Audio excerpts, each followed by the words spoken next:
Muy bien. Entonces, chicos, vamos a empezar. Acá les he traído justamente el manual de estrategias y voy a enseñarles algunos ejemplos y luego vamos a hacer una representación entre los que estamos presentes para poco moldear la habilidad de estrategia de el cambio en pensamientos de corte proactivo versus pensamientos de corte no proactivo. Ya, fundamenta, esto se fundamenta, vuelvo y repito, porque nosotros no podemos cambiar todos los pensamientos del consultante, ¿no? Nosotros no debemos ni podemos cambiar los pensamientos de los consultantes, por lo tanto, nosotros solamente podemos ejercer una presión sobre los procesos que nosotros creamos que son, eh, por así decirlo, procesos funcionales.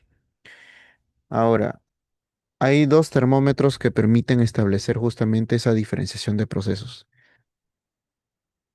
Mm. Los primero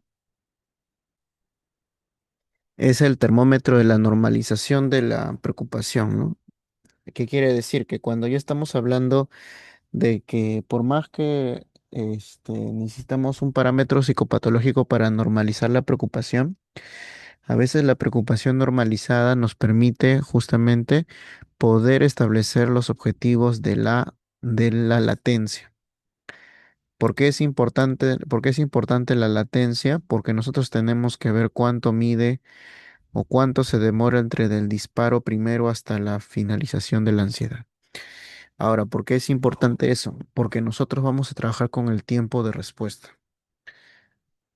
Nosotros tenemos que siempre trabajar con el tiempo de respuesta para contracondicionar en el caso de que sean funciones propioreceptivas o exponer en el caso de que sean mediaciones cognitivas. En el segundo, el segundo objetivo es corregir las creencias o interpretaciones sesgadas de amenaza. Ahora, eh, hay algunos autores acá hay una traducción, acá hay un error de traducción que es rethinking of the mind o rethinking the interpretation of mind. Y la verdad es que repensar no es igual a corregir o repensar no es igual a interpretar. Repensar es una invitación a que el paciente compare. A veces, por ejemplo, corregir implicaría suponer o mandar. Y nosotros no suponemos ni mandamos. Porque el terapeuta también puede tener reglas verbales a jugar. Y eso es algo muy importante, ¿ah? A veces el terapeuta comienza a crear sus propias reglas verbales del éxito terapéutico. Por ejemplo, ¿cuáles serían algunas reglas verbales que el terapeuta comienza a crear del éxito terapéutico? Que todos los protocolos sirven, por ejemplo. O que el moldeamiento de la reestructuración siempre va a servir en todos los casos. O que, por ejemplo, los pacientes siempre van a inhibir su respuesta. O que, por ejemplo, el tratamiento es más fuerte que las condiciones materiales. Ahora, hay dos puntos que permiten que la persona aquí se saque esos sesgos, ¿no? El primero, que es el punto de vista más importante, es el tema de la preparación multidisciplinaria. O sea, por ejemplo, si tú sabes que las condiciones materiales son más poderosas que el tratamiento psicoterapéutico, evidentemente tú no puedes darle mayor justificación al tratamiento psicoterapéutico. Como tampoco le puedes dar una justificación total a las condiciones materiales, porque si no, pues todos nos suicidaríamos y todos gozaríamos de una plenitud que no existe en otro tiempo y espacio, como se quiso hacer en la era medieval. Lo que más bien plantea el terapeuta es, ok, vamos a separar, ¿no? ¿Cuáles son las creencias que dependen de las condiciones materiales versus las creencias que dependen del sujeto? Entonces, por eso comienza a haber la eliminación de las metapreocupaciones. ¿Qué cosa es la eliminación de las metapreocupaciones? La eliminación de las metapreocupaciones no quiere decir que el paciente va a tener la capacidad, uy, se fue el pensamiento. No. La eliminación de de las metapreocupaciones es separar las preocupaciones con las que vamos a trabajar en la clínica versus las preocupaciones que sí dependen de las condiciones materiales. Entonces, eso es algo muy importante, ¿no? Yo no puedo, por ejemplo, trabajar en la clínica con un paciente con TAG que tiene deudas o que tiene problemas con otra persona. ¿Por qué? Porque los problemas con otra persona involucra conocer a esa persona y yo no la conozco. Yo no puedo establecer una nueva regla verbal en cosas donde donde otra persona está involucrada sin conocerla. En donde sí puedo yo intervenir son en las reglas verbales, donde la persona sí está enteramente dispuesta al cambio por su propia consecuencia de su propia conducta, ¿no? ¿Cuáles serían esas reglas? Por ejemplo, actividades de la vida cotidiana, actividades de salud, actividades de estudiantiles, actividades de correspondencia de amor, actividades de corto y mediano plazo con respecto a logros, logros personales, logros académicos y logros monetarios. Ya, pero siempre partiendo del sujeto, no partiendo de las condiciones materiales. ¿Hasta ahí se entiende? Sí, Ujú. Acá dice, profesor, creo que ustedes estaban hablando antes de entrar. Sí, estábamos hablando algo, pero ese es un bonus track para quien entra temprano. Este, eh, muy bien. Entonces, otro objetivo que tiene que plantear el terapeuta es que al paciente le tiene que nacer la necesidad de comparar el nuevo estilo de vida con el control versus el descontrol. Es decir, la invitación a la flecha descendente a la escala, a la jerarquización de pensamientos es para que el paciente siempre decida para qué lado se va, para el lado de la nueva propuesta o para el lado del continuismo sintomático. Y ahí sí tenemos que tener mucha cautela porque el continuismo sintomático es un camino que culturalmente la gente siempre va a tomar. Por eso es que las personas vuelven hacia donde son violentadas, vuelven hacia donde se consumen drogas, vuelven a la fuente de placer castigo y vuelven a la sintomatología cómoda, pues, ¿no? Porque en el fondo la sintomatología cómoda no es que sea cómoda en el sentido de confort, estable, de bienestar, no, sino en el sentido de que es la única forma en la cual han aprendido a manejar el síntoma que da giro a cierta parte de su vida. Entonces acá viene un problema ético que es que nosotros no podemos interceder ante esa elección como una especie de figura autoritaria, como sí lo podría hacer la familia u otro tipo de acción. Lo único que nosotros podemos hacer es plantear dos modos de visión del mismo problema, donde un modo ya el paciente lo conoce y es el modo sintomático, versus el modo de flexibilidad, que es el modo no asintomático, sino que es el modo de sintomático productivo. ¿Qué significa sintomático productivo o sintomático ejecutivo? Significa que a pesar que yo me siento mal o a pesar que yo estoy ansioso, yo sigo haciendo actividades. Y en esto sí coincide con modelos contextuales, porque los modelos contextuales también proponen continuar con las conductas a pesar de que haya sintomatología. Am, hay un, mm, hay una, hay un libro muy bonito que describe esta parte que se llama El extranjero de Camus. No sé si ustedes lo conocen.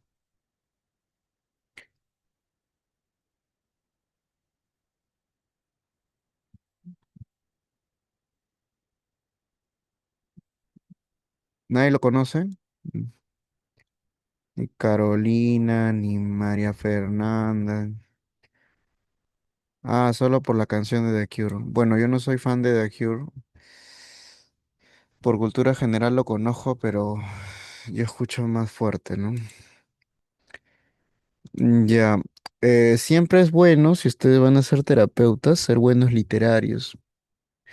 ¿Por qué? Porque la literatura ofrece experiencias de vida que son más complejas, ¿no? El hecho de que ahora todo el mundo sea más concreto no significa de que no te encuentres con pacientes que sueles explicar con metáforas. En el extranjero de Camus, el personaje es una persona que tiene dificultades para poder socializar y para poder ser una persona totalmente ajustada al sistema. Y tiene preguntas, cuestionamientos, vacíos, angustias, tensiones, ansiedades, ¿no? Entonces esta persona, al final con todas estas angustias, tensiones y ansiedades, siente un estado de confort mm, cuando se encuentra solo. Ahora vamos a contextualizar esta soledad que ocurre en la París de los años 40. Como ustedes sabrán, este, la París de los años 40 es una París que ya está entrando no a la participación directa después del surgimiento del Tercer Reich, pero sí está en conflicto constante por ver el auge del nacionalsocialismo, que luego se va a posicionar mejor en 1942. Entonces, ¿cómo es que las personas solían tener un estilo de vida en la Francia del 40? Pues solían tener un estilo de vida muy activista, ¿no? Tanto en contra del nacionalsocialismo como también en contra de formas autoritarias. Esto debido a que ya habíamos tenido la experiencia de la guerra de las trincheras en la Primera Guerra, ¿no? Entonces, como eran formas mucho más activas, evidentemente son formas mucho más activas políticas, y cuando son formas más activas políticas, son formas mucho más revolucionarias y anticontestatarias. Y eso que hace que las personas tengan un diálogo constante con la otra persona. No podría afirmar que son personas más extrovertidas, pero sí podría afirmar que son personas mucho más letradas en el sentido de buscar al otro para conversar, ¿no? Cosa muy diferente a a la modernidad, porque ahora prácticamente tú lo pones a cada ser humano en un cubil y cada ser humano no habla con el otro. Entonces, en este contexto, eh, él comienza a sentir esta falta, ¿no? De por qué no me puedo relacionar con las demás personas y me aburren las personas, etcétera, ¿no? Entonces llega un momento donde él está para hacer una reunión y hay una chica que le parece interesante, ¿no? Y comienza a analizar a a la chica, y también sucede lo mismo, ¿no? Que le aburren las mujeres. O sea, con esto no quiere decir que tenga otra opción sexual distinta, sino que le aburre en general las mujeres. Y, y eso, ¿con qué va con el ejemplo de del tratamiento? Eso va con el ejemplo de que a veces nos vamos a encontrar con pacientes que no tienen una capacidad de poder ajustarse por más por más que tú les muestres que sí tienen la capacidad de ajustarse. O no quieren ajustarse por más que tengan la capacidad de ajustarse. ¿Por qué? Porque ya es una elección individual. Y eso no está mal o está bien, simplemente no sabemos a dónde lo puede llevar la vida. Eh, entonces, esa es una obra muy interesante que cuestiona hasta qué punto las individualidades son sostenibles en el tiempo, ¿no? Y en ese tiempo se discutía individualidades ya con formación política, ¿no? Ahora ya no, pues ahora son individualidades de otro tipo, ¿no? Pero bueno, lo otro es mejorar la confianza y la capacidad para resolver problemas ya. O sea, la idea es primero poder flexibilizar el pensamiento que es útil versus el pensamiento que no es útil. y luego poder mostrar soluciones jerárquicas, de la más importante hasta la menos importante. Ahora, yo he decidido trabajar más el tema de la flexibilidad porque es una habilidad mucho más esencial que la solución. La solución de problemas se puede plantear en una formación mucho más amplia porque es totalmente ideográfica. Para tú plantear una solución de problemas, tienes que hacer una tabla donde se vea las importancias de corto a largo plazo, pero muy valiosas al mismo tiempo, ¿no? Y ahí se le enseña al paciente cómo ir resolviendo prioridades. Lo otro es el fortalecimiento de la sensación de seguridad y autoconfianza, ¿no? Y aceptar el riesgo y la tolerancia de los resultados inciertos, ¿no? Entonces ya pasamos a procesos de control, a procesos de descontrol. Entonces aquí también ya es una invitación a las creencias que sostienen en un nivel medio cómo es que la psicopatología del TAG se va reforzando, que es que en el fondo la persona no quiere sentir inseguridad, no quiere sentir la capacidad eh, de poder dejar de lado, de poder dejar de lado todos los procesos que lo mantienen seguros, ¿no? ¿Cuáles son todos los procesos que lo mantienen seguros? Los procesos de poder continuar con sus sueños, pero a costa de su salud. Muy bien, entonces dice, componentes. Acá recordemos siempre que los componentes del tratamiento para TAG no son como una tabla de recetas, sino va a depender del caso. Y ya habíamos dicho que la formalización de la perspectiva cognitiva de la preocupación puede ser la de Leslie, por ejemplo, esta es la de Leslie, o puede ser la de Bocuber, ¿no? Que aquí está la de Bocuber, ¿no? Entonces, yo creo que va a depender del grado de intelectualidad que tenga su paciente, ¿no? Hay algunos pacientes que intentan entender las curvas de preocupación que podemos establecer con un inicio, una meseta y una final. Sabemos que hay tres tipos de principios de umbrales que tiene que aprender el paciente: el principio de inhibición, el principio de habituación y el principio de latencia, ¿no? Entonces, que tiene que ir pasando de procesos de exposición a procesos de evitación para adquisición de una mejor forma de disminución de síntomas. Ahora, el de Vancouver es mucho más no es tanto para la respuesta psicofisiológica, sino es cuáles son los tres procesos que se encadenan para que la rumia se mantenga en el tiempo. Un pensamiento es el que activa la ansiedad, una vivencia personal de ese pensamiento es el que refuerza la ansiedad, y una evitación de esa forma de vivencia de ese pensamiento sería tratar de disminuir los efectos o tratar de tapar, tratar de concluir o tratar de buscar una salida en la propia conclusión para tratar de disminuir la ansiedad. ¿Cuál es el problema que tiene esta forma de descripción?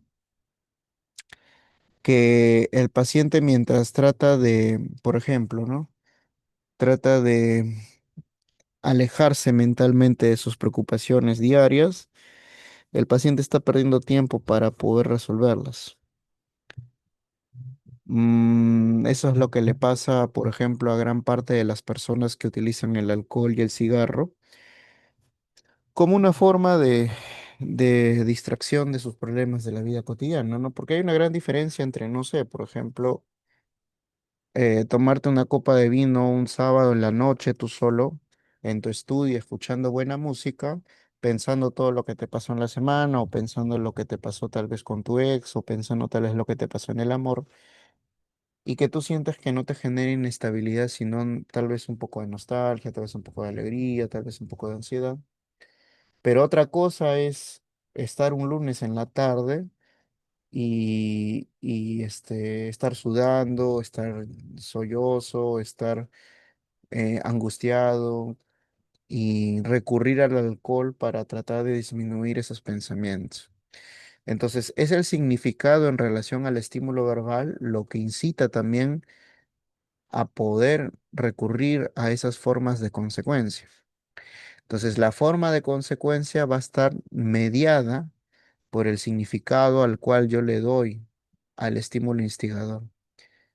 En otras vertientes teóricas, el estímulo instigador es la propia experiencia personal y que éste se va moldeando a través del consumo de sustancias. Entonces, ¿qué es lo que vamos a plantear acá? Que no es que vamos a cambiar solamente el significado, sino también vamos a cambiar de que el paciente deje de tomar un lunes, porque es evidente que si el paciente toma un lunes, prácticamente toda la tarde, toda la noche, no va a poder planificar o hacer algo productivo que le acerque a realmente resolver el problema que lo acecha.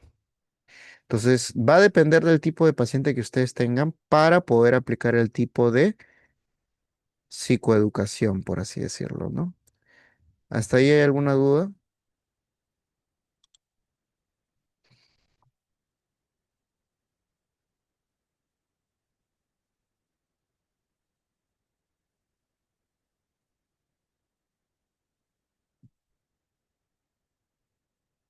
¿Tienen alguna duda, chicos?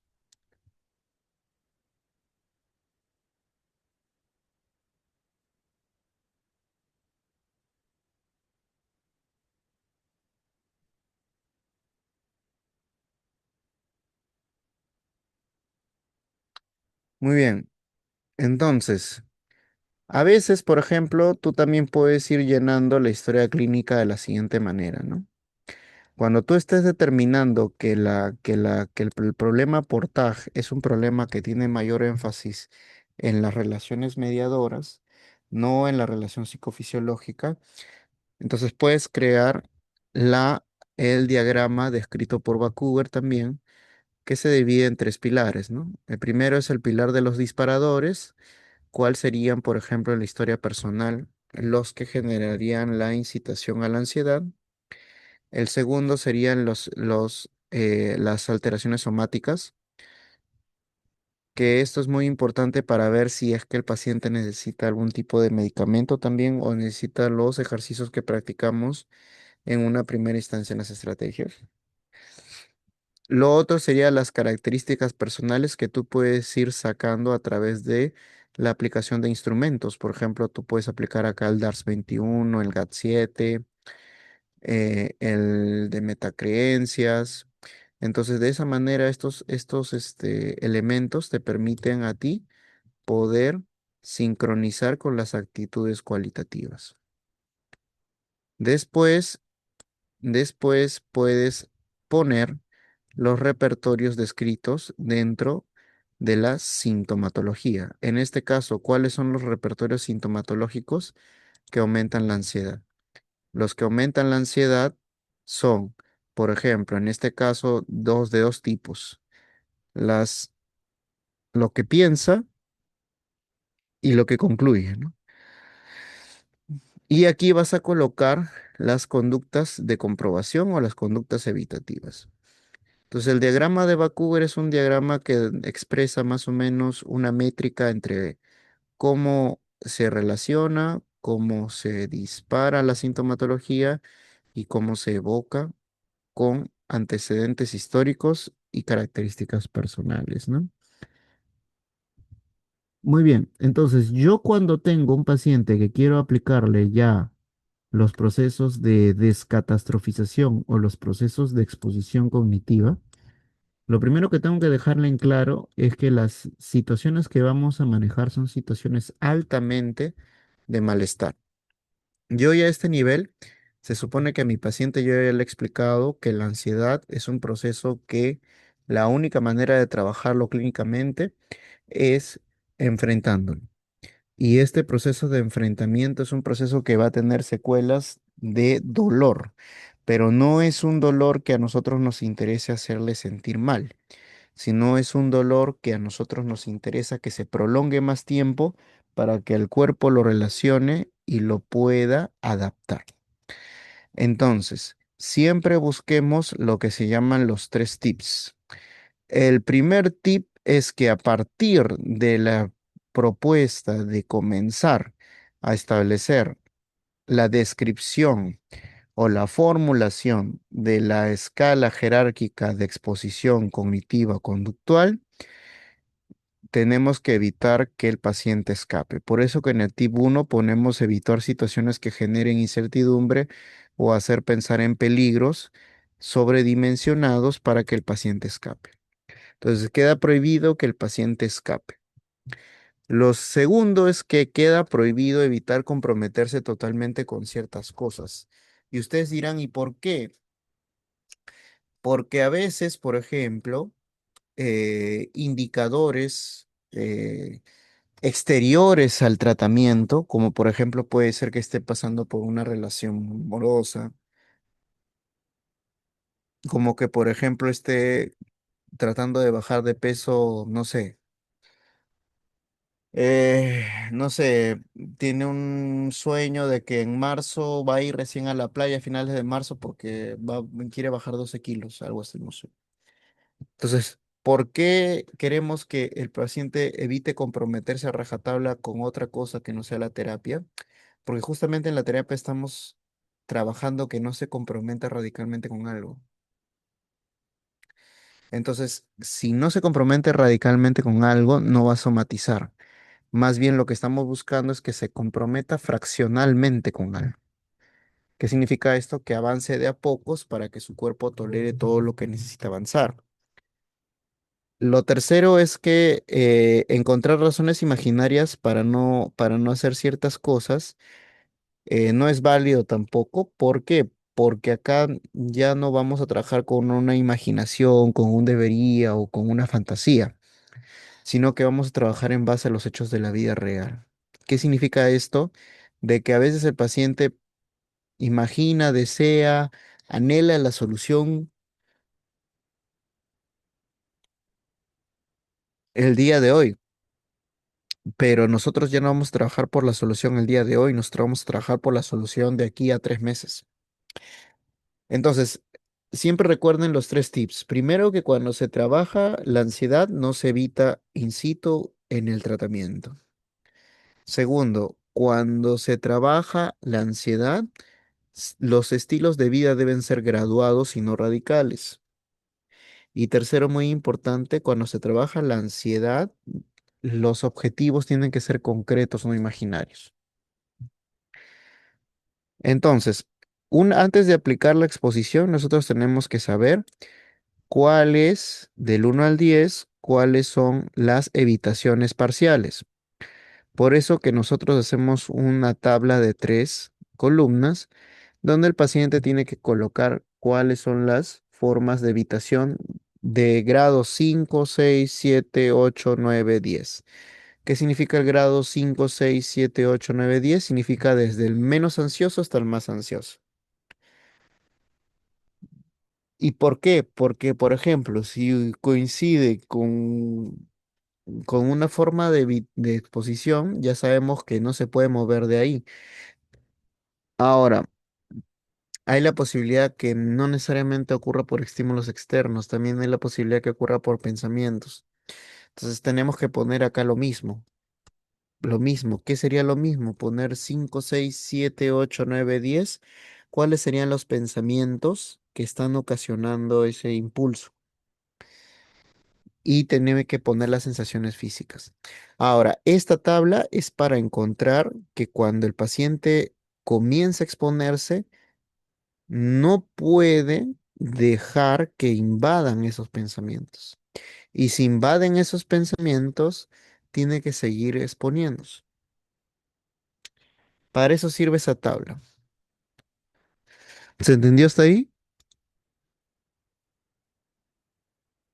Sí.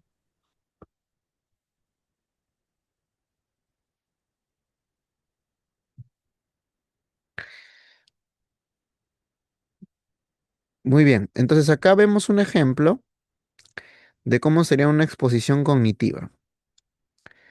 La exposición cognitiva arranca con qué cosa ustedes pueden observar aquí. Ustedes pueden observar que hay una gradiente de estimulación interna, ¿no es así? ¿Por qué hay una gradiente de estimulación interna? Porque el paciente comienza a verbalizar ciertas frases. ¿Se ve o no se ve? Pero, Ya, cuando el paciente comienza a verbalizar ciertas frases, tenemos que ponerle un nivel de jerarquía. ¿Por qué le ponemos un nivel de jerarquía?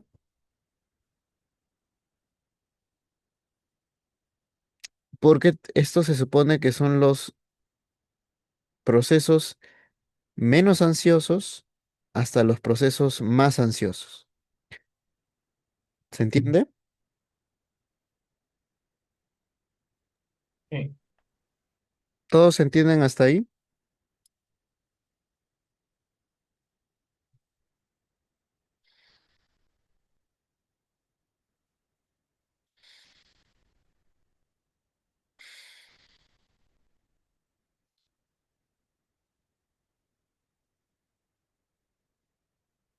Muy bien.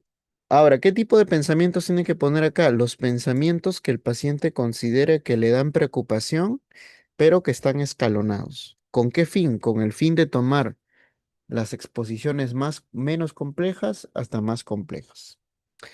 Ya, aquí, por ejemplo, está la gradiente de ansiedad. ¿Qué significa? ¿Qué significa esto? De que esto es lo mínimo que me ocurre de ansiedad o lo máximo que me ocurre de ansiedad cuando yo estoy anotando la tabla, ¿no? Acá, por ejemplo, en promedio, el promedio de estos pensamientos fueron 9, 8, 8 del promedio de todos. Ahora, también puede haber la opción que tú pongas acá,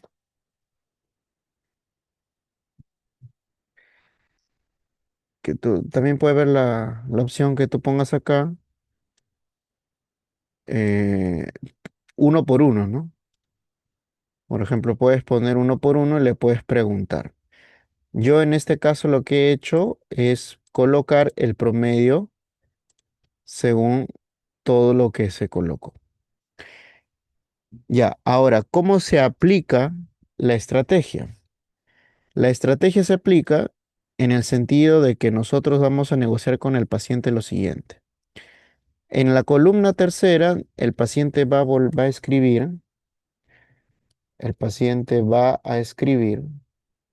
el pensamiento de ansiedad 7 y como consecuencia va a escribir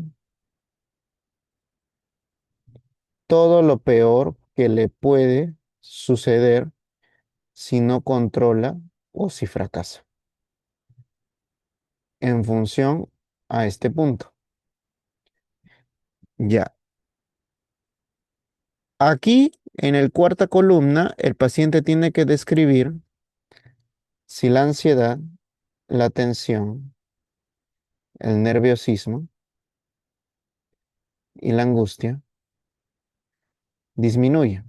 Por ejemplo, podrían disminuir en 7, aquí podrían disminuir en 6, aquí podría disminuir en 8 y aquí podría disminuir en 8. Y aquí tiene que colocar el instrumento o el tiempo que se negoció. ¿Cuánto se negoció, por ejemplo? Se negoció 4 minutos y se aplicó el style, ¿no? El de ansiedad, el de ansiedad general. Ahora, ¿qué significa estos 4 minutos? Significa que en este espacio el paciente va a comenzar a redactar, ¿no? Estamos en 2026 y hasta ahora no logro tener el automóvil que yo quería Por lo tanto, mis padres van a pensar que soy un fracaso y que siempre voy a estar condenado al autobús y no me imagino tener que llevar durante toda mi vida a mi pareja en los buses porque considero que ella puede ir en un mejor transporte. Tal vez por esto ella me deje a largo plazo y también la pierda a ella. Asimismo, si esto no se concreta, puede que pierda 300 soles de más y nadie sabe si el combustible puede seguir aumentando. Ya, pregunta, ¿hasta ahí qué están notando que estoy haciendo? ¿Tienen alguna idea ahí?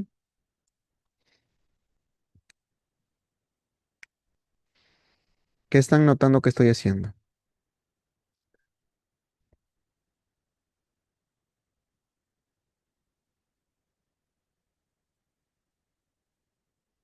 ¿Qué están, o tienen alguna idea o no la tienen?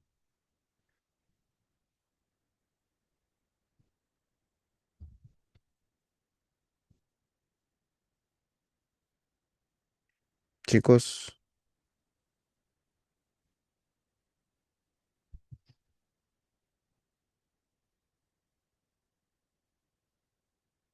chicos, ¿están ahí?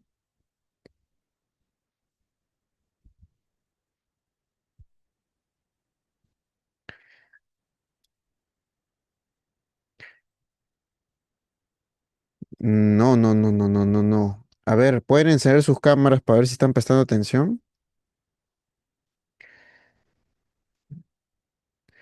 Aquí lo que estoy haciendo,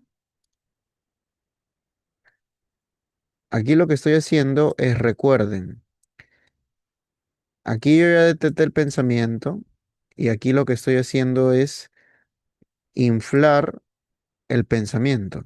¿Qué significa inflar el pensamiento? Significa dejarme llevar por lo peor que puede pasar si no se concreta esta acción. ¿Con qué finalidad? Con la finalidad de que suba la ansiedad. ¿Se entiende o no se entiende? Entonces, cada catastrofización aumentada es para que la ansiedad suba. Por eso se llama exposición a la catástrofe cognitiva o exposición cognitiva. ¿Por qué? Porque yo estoy aumentando la probabilidad de que la ansiedad suba porque estoy colocando aquí todos mis, ¿qué cosa? Todos mis miedos.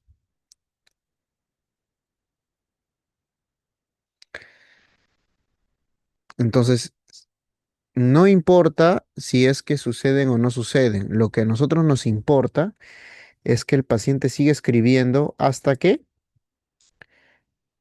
ocurran hasta que ocurran los 4 minutos. ¿Se ve ahí? ¿Con qué finalidad queremos que si el paciente siga escribiendo hasta que ocurran los 4 minutos? Con la finalidad de que cuando uno está ejecutando una conducta donde sube la ansiedad y sigue ejecutando esa conducta hasta el punto de acuerdo determinado, significa de que poco a poco está afrontando las consecuencias orgánicas, sensoriales y personales de estar ansioso y no está huyendo de ese pensamiento. ¿Me dejo entender? ¿Se entiende o no se entiende?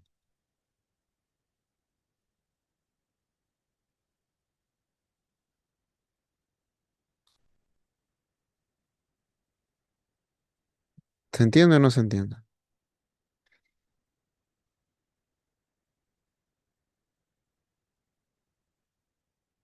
¿Todos entendieron?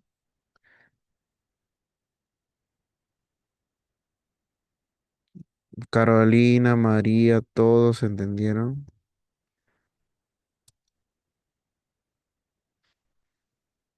Creo que quieres preguntar algo, porque alzaste la mano. No, estaba haciendo así. Ah, ya. Ya. Entonces, ¿cuál es la razón por la cual nosotros tenemos que exponer pensamiento con pensamiento? Porque si acá yo coloco, por ejemplo, cuando mi hermano falleció, tuve la gran oportunidad de escoger mis sueños y no lo pude hacer porque tenía la responsabilidad de ser el titular de la familia. Eso conllevó a que yo tuviera que dejar en segundo plano mis anhelos y posibilidades. Por tal motivo, siempre estuve convencido de que nunca me va a alcanzar la vida para satisfacer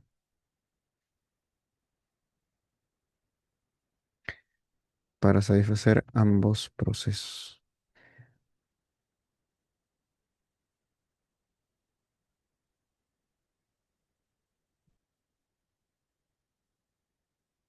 ¿Quién es Biblioteca de Libros Científicos?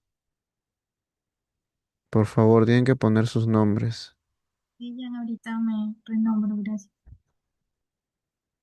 Ya. Ah, entonces va a alcanzar la vida para satisfacer ambos procesos. Por lo tanto, si yo soy un adulto mayor, estaré frustrado. Ya, entonces, acá cuál es la diferencia con el 7 y con el 8, que acá puede ser que el paciente pueda desarrollar estos procesos de ansiedad 7 y angustia 7. Pero aquí se negoció ya no 4 minutos, sino se negoció 5 minutos. ¿Se entiende?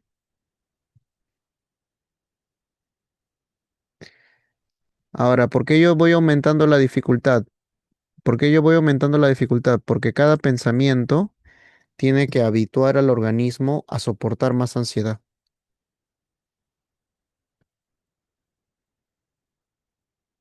Pero ¿se entiende la lógica de la exposición o no?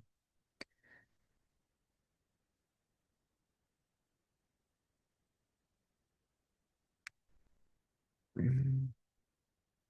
¿Qué es lo y entonces recuerden, ¿qué es lo que queremos buscar acá? Nosotros no podemos cambiar todas las experiencias humanas, porque las experiencias humanas son anteriores a nuestra voluntad. Nosotros no podemos cambiar tus recuerdos. Nosotros no podemos cambiar millones de pensamientos que te ocurren al día. Pero lo que sí podemos cambiar aquí es cómo responde tu cuerpo ante todo eso. ¿Responde más ansioso o no responde más ansioso? Es como, no sé si ustedes van al gimnasio. Cuando ustedes van al gimnasio, lo que les dice su mente es, no sé si ustedes hacen máquinas, por ejemplo, hay una máquina donde tú colocas tus piernas arriba y generalmente empiezas con 20 kilos, 40 kilos por cada pierna y vas flexibilizando las piernas, ¿no? ¿Para qué? Para buscar que tus antepiernas y tus muslos se vuelvan más fuertes. Entonces, no sé si les ha pasado de que cuando ustedes están con la música y todo eso, su mente les dice, puedo dar más, pero mi cuerpo me dice, me duele. Ya. Eso, eso, si tú lo ejecutas, eso si tú lo ejecutas durante 2 semanas, ¿qué va a pasar con tus piernas? ¿Tus piernas te van a seguir doliendo o tus piernas se van a acostumbrar a ese dolor? los que hemos experimentado, por ejemplo, bajas de peso abruptas, estoy hablando de más de 30 kilos, sabemos que cuando comenzamos a trotar, te duele todo el cuerpo que no te quieres levantar, pero cuando comienzas a bajar 5, 6, 7 kilos, ya vas normalizando ese trote. Entonces el cuerpo tiene la capacidad de poder tolerar más dolor. O sea, el cuerpo tiene la capacidad de habituarse al dolor. Entonces, la pregunta es, si mentalmente hay pensamientos que me generan dolor, ¿por qué yo no puedo habituar a mi cuerpo a ese dolor? Si físicamente cuando voy al gimnasio también me puedo adaptar a ese dolor. No sé si me dejo entender la analogía.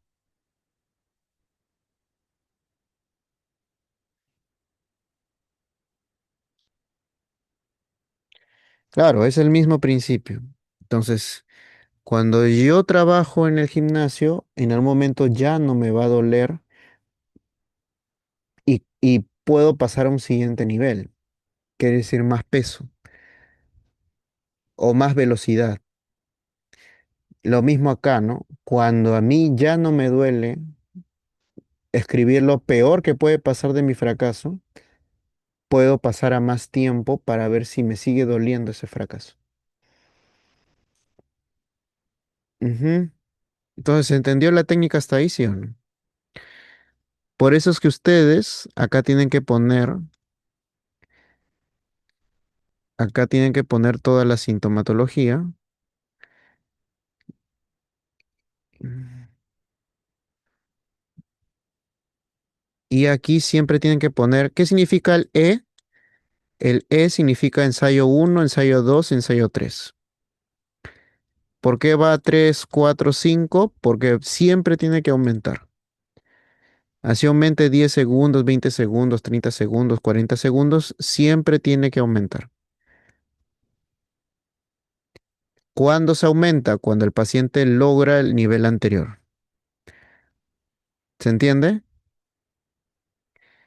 Si el paciente logra el tiempo anterior, se aumenta. Si el paciente no logra el tiempo anterior, se vuelve a probar otra vez. Ya, no sé si hasta ahí quedó claro cómo se hace la exposición cognitiva o tienen algún tipo de duda. Sí, sí.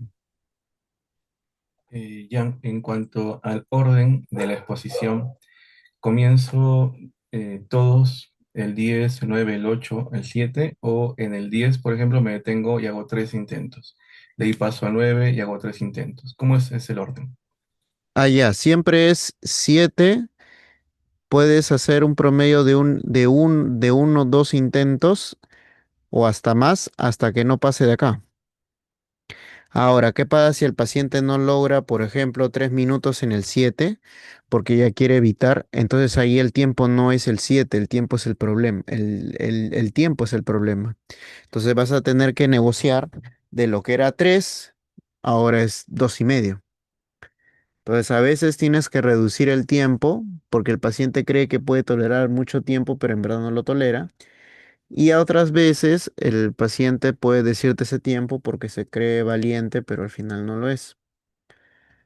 Entonces puedes dar ciertas repeticiones, pero lo más probable es que el consultante no pueda llegar a ese tiempo porque todavía no ha desarrollado la habituación a ese tiempo determinado. Entonces ahí yo te sugiero que puedas renegociar el tiempo.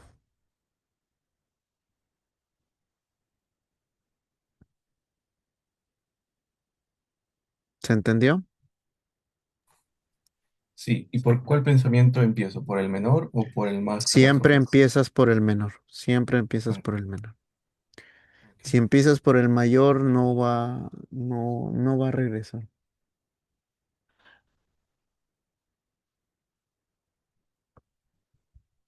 ¿Por qué no te recomiendo empezar por el mayor? Porque es como si yo No sé, es que culturalmente en esta parte del mundo hemos aprendido que a nosotros nos gustan las cosas de manera suave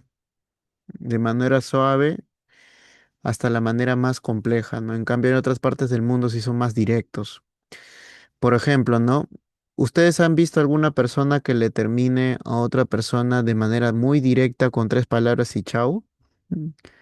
No sé si se dan cuenta, nosotros los peruanos a veces damos toda una cierta historia donde queremos quedar bien, queremos quedar bonito, pero esa cosa bonita esa cosa bonita es mezclada con odio, con tristeza. En cambio, hay otras culturas donde ya me aburrí, no me gustas, chao, ¿no?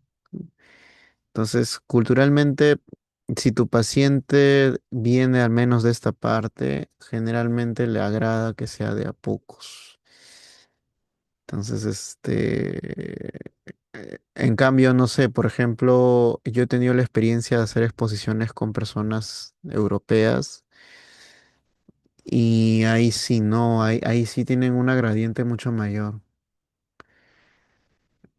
¿Por qué tienen un gradiente mucho mayor? Porque su estilo de vida es mucho más frío,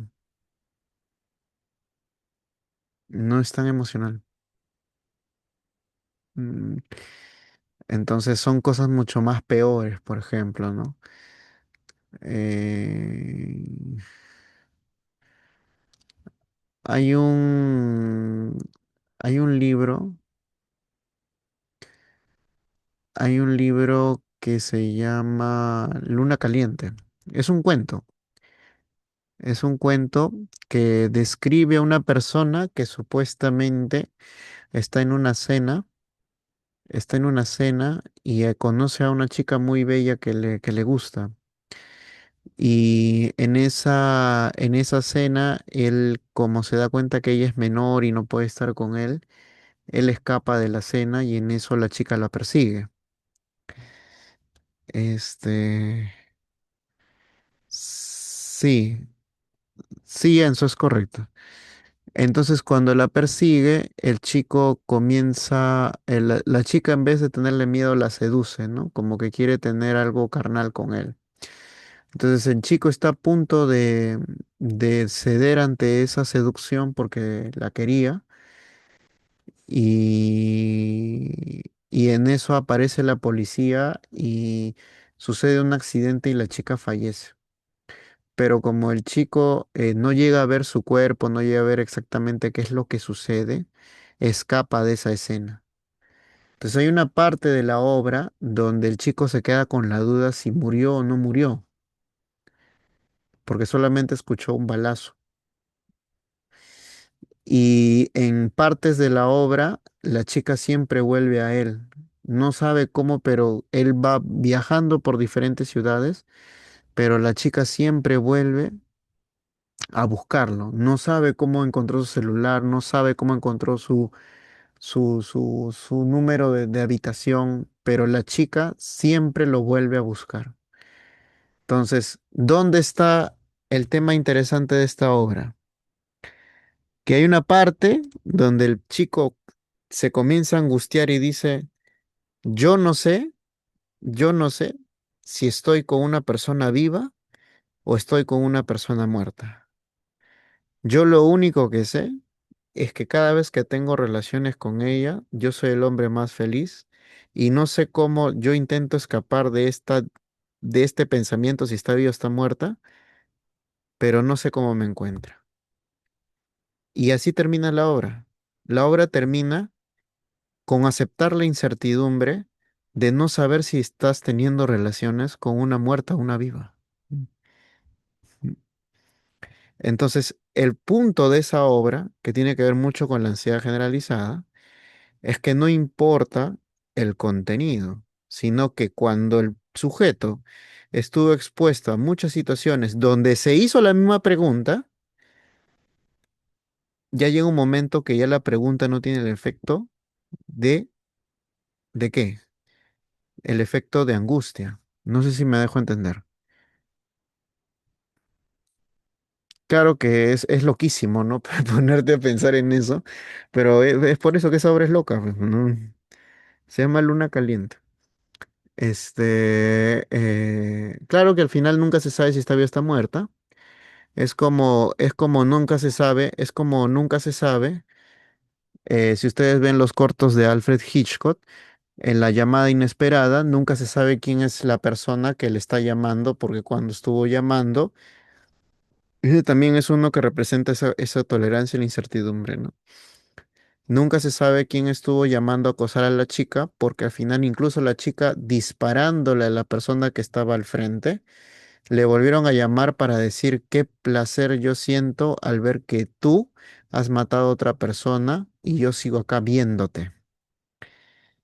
Y la chica muere en desesperación por saber quién es la persona que me está viendo si supuestamente la única que estaba al frente era la persona que le estoy disparándole.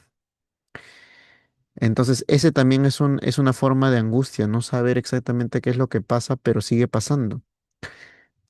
Pero si tomamos cualquiera de los dos ejemplos, las dos personas están en angustia, solamente que una ya la aceptó y la otra no.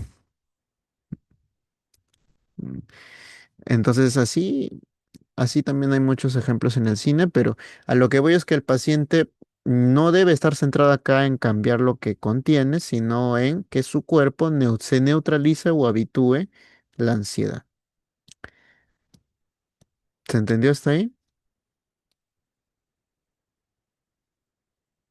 Acá dice, profesor, me falta leer mucha literatura. Es que en verdad, yo les soy honesto, chicos, la literatura sirve un montón. Si ustedes van a querer ser buenos terapeutas, algo que yo rescato del psicoanálisis es que son buenos literatos. ¿Y por qué son buenos literatos? Porque la literatura te da relaciones humanas. Ahora, lo peor que le puede pasar a la humanidad es que se robotice y se digitalice tanto que toda la literatura que no es digitalizada ya no sirva para nada. Eso es lo peor que le puede pasar, ¿no? Mm, Porque ¿dónde está justamente lo interesante de un acto terapéutico? Es que la individualidad del sujeto muestre algo complicado. Eso es lo interesante, ¿no? Y a veces en la literatura tú puedes encontrar metáforas o ciertas construcciones que te pueden dar una guía, ¿no? Muy bien, no sé si hasta ahí hay alguna duda.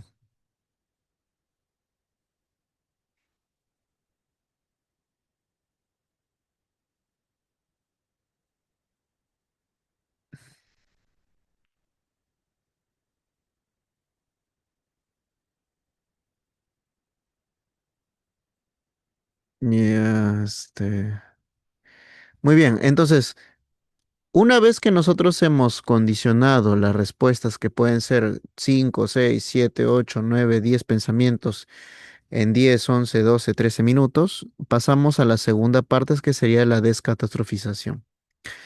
Algunos lo vas a encontrar como flecha descendente, otros como descatastrofización o otros como hipótesis cognitiva. Entonces, aquí ya sí no tenemos que ver con el tema de la habituación, sino tenemos que ver ya con el tema de entregar otra mirada al problema. O sea, aquí sí ya nos metemos con el contenido efecto. Ojo con lo que les estoy diciendo, contenido efecto. No quiere decir contenido solamente, sino contenido efecto. ¿Por qué contenido efecto? Porque vamos a cambiar el contenido que muestre un efecto distinto en la vida de la persona. Acá no es solamente contenido. Entonces, yo, por ejemplo, he utilizado este WordArt donde señalo los tres tipos de pensamientos que podríamos ir cambiando con una hipótesis cognitiva. Ahora, ¿cuál es la importancia de ir bajando, como ven ustedes en el WordArt, las hipótesis cognitivas? Que en la primera yo voy a encontrar siempre, y lo voy a poner de verde, el pensamiento sintomático. En la segunda, el paciente ya me comienza a decir cosas que comienzan a lanzar esquemas intermedios. De hacer realidad sus sueños o continuar otro camino, ya es un esquema intermedio de tipo polaridad. Y dice, no quiero ser una excepción para mí mismo y para los demás, tengo que lograr sí o sí mis objetivos este año. No quiero ser. Entonces, estos son neologismos de lo que podríamos decir lo que yo debería, debió o debe, debió ser, que son formas extendidas del concepto de control de debería. O sea, no necesariamente cuando ustedes aprenden las hipótesis cognitivas se va a plasmar así tal y como es, como si fuera copia y pega, ¿no? Sino que se va a plasmar en supuestos derivados del verbo. ¿Sí me dejo entender? Derivaciones del verbo. Entonces, es importante analizar derivaciones del verbo, como recuerden siempre, ¿no? Por eso yo les pongo acá. Puedes utilizar esta forma, como también puedes utilizar esta forma. ¿Ven esta forma? Ahora, esta forma es muy distinta a esta. ¿Por qué? Porque en esta yo estoy encontrando el pensamiento automático y los debería del consultante. Acá yo estoy encontrando el pensamiento automático y los catastróficos del pensamiento. Entonces, yo siempre en el segundo nivel, por eso les pongo acá, en el primer nivel con un paciente ansiógeno, siempre tengo que tener los catastróficos, siempre en el primer nivel. Y en un segundo nivel tengo que ver las conclusiones, la visión de túnel o la miopía mental. Ahora, en un segundo nivel hay otros procesos que yo también puedo sacar, que son los debería. Entonces, ¿qué es miopía mental? Miopía mental es simplemente ver que hubo dos opciones, que estamos hablando de creencias intermedias. Eso se llama miopía mental. Control o sobrecontrol, o sea que yo debí hacer algo más, pero tú no puedes hacer algo más porque eso no depende de ti. El debería como realización que debería hacer que las personas asuman una posición o esta o aquella.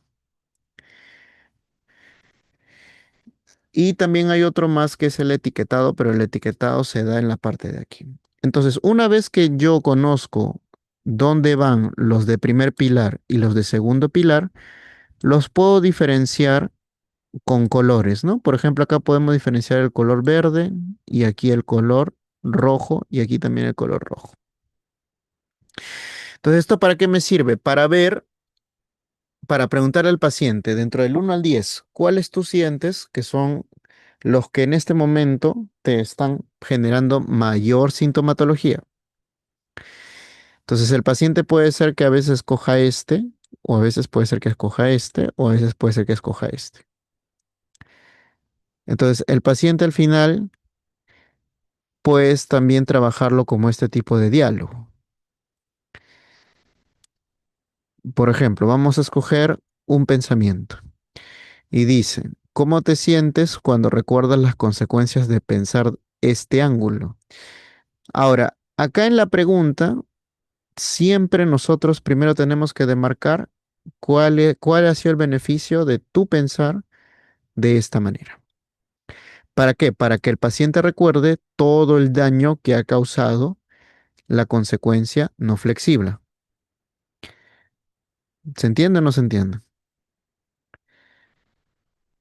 Ya.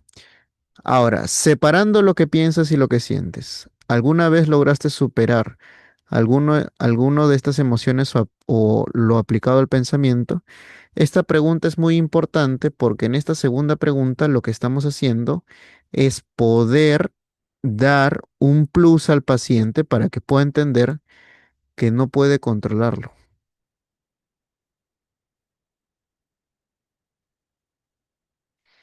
Si se dan cuenta, las dos preguntas que yo estoy lanzando son preguntas que el paciente mismo tiene que reconocer dos cosas. No puede controlarlo todo y que su estilo de vida no le ha permitido ser feliz con eso que piensa. ¿Se entiende, chicos? Entonces, en la reestructuración, lo primero y principal es que el paciente reconozca que el estilo de vida que aplicó es el estilo de vida que le está ocasionando el malestar clínico. ¿Se entiende o no se entiende? Ya. Entonces vamos con la tercera pregunta. Dice, si con la pregunta que te he comentado tú mismo aceptas que no puedes controlar ambos polos del problema, ese camino no te ha costado o perjudicado más tu salud. Acá vuelvo a reafirmar el hecho de que la visión que tiene el paciente es una visión clínicamente sintomatológica y no está reafirmada ni por mí ni por su papá, sino por su historial del mismo. Entonces, la reestructuración en este tipo de pacientes es para que se den cuenta de que los hábitos que han mantenido a lo largo de confrontar para disminuir su malestar son hábitos que han prolongado el hecho de que tenga una psicopatología. Y acá se vuelve, se vuelve a reafirmar el hecho de que uno tiene que soslayar una disposición a los procesos de cambio cognitivo. Que dice, no está mal las ambiciones que tienes. Creo que todos la tenemos, pero ya identificaste dos procesos, control y emociones adversas. Si ya conoces ambos caminos, ¿qué quiere decir? Ya conoce ambos caminos que evidentemente ha estado evitando y controlando, te darías una oportunidad para conocer otra forma de visualizar tus procesos y ambiciones que no descuiden tu salud. Ahí es donde yo comienzo a introducir el diálogo de flexibilidad. Entonces, ahí es donde yo estoy rompiendo la catastrofización. ¿Cómo la estoy rompiendo? Porque la catastrofización directamente es solamente un juicio, es solamente un valor y es solamente un camino. Que me va a ir mal, que esta situación no va a cambiar y que esta situación perjudica mi salud. Por eso digo, descatastrofizar no siempre es confrontar con otra premisa, sino también es una invitación a que el paciente diga, ok, este camino no da para más porque me está generando clínicamente problemas. Y mira el otro camino que yo te estoy ofreciendo, que todavía no lo hemos completado, no lo conoces, pero ten la seguridad de que al menos vas a intentar otro camino,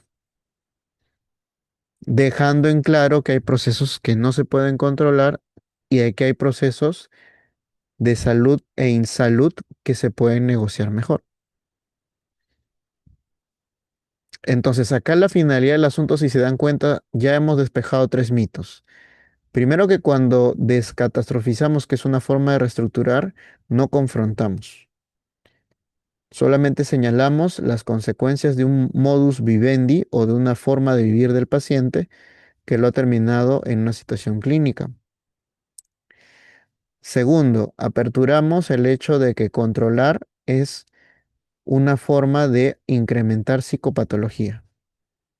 Y tercero, muy importante, es que la conclusión de la iniciativa del proceso de flexibilidad siempre es una tendencia que viene de la historia individual. O sea, el sujeto es el que tiene que darse cuenta que su historia individual está pasando por un proceso donde sus estrategias para aumentar la evitación no son las formas más salubres, pero yo puedo enseñarle otras maneras. ¿Se entiende? Entonces, dentro del cambio cognitivo se pueden encontrar estos tipos de pensamientos con estas creencias de control y descontrol. Y esos serían dos ejemplos de cómo cambiamos exactamente las técnicas. Eh, muy bien, no sé si ustedes tienen alguna duda hasta ahí.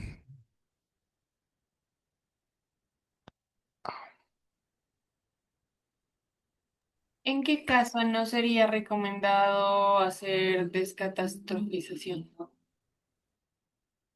¿En qué caso no sería recomendado? En el caso donde el paciente tenga pensamientos no ejecutables, por ejemplo, estamos hablando de pacientes de alto grado de pobreza, donde no tiene ningún sentido cambiar el pensamiento, porque todos los problemas que tiene son problemas de diferenciación de clase. Pero lo único que podemos hacer ahí es tratar de que su sistema nervioso se adapte mejor a esas condiciones materiales. Ok, entonces solamente sería como para que se habitúe, ¿cierto? Así es. Vale, y no entiendo lo de los procesos intermedios, lo de los esquemas intermedios. ¿Cómo así? No lo había escuchado, lo de los esquemas intermedios. Ah, ya, lo que pasa es que hay algunos autores que proponen que atrás de los pensamientos que tiene una persona hay reglas mucho más intrínsecas. Algunos lo llaman esquemas intermedios, medial flow, o lo llaman pues pensamientos intermedios automáticos. Entonces, los esquemas intermedios se cambian solamente para poder flexibilizar mejor aquello lo que es el control y descontrol. En otras palabras, el paciente tiene una sola forma de atribuir cualitativamente cómo es que va a querer salir adelante en su vida, es esforzándose mucho, recontrapensando qué es lo que va a hacer para llegar a fin de mes, porque es la única manera segura en la cual cree que puede ser feliz.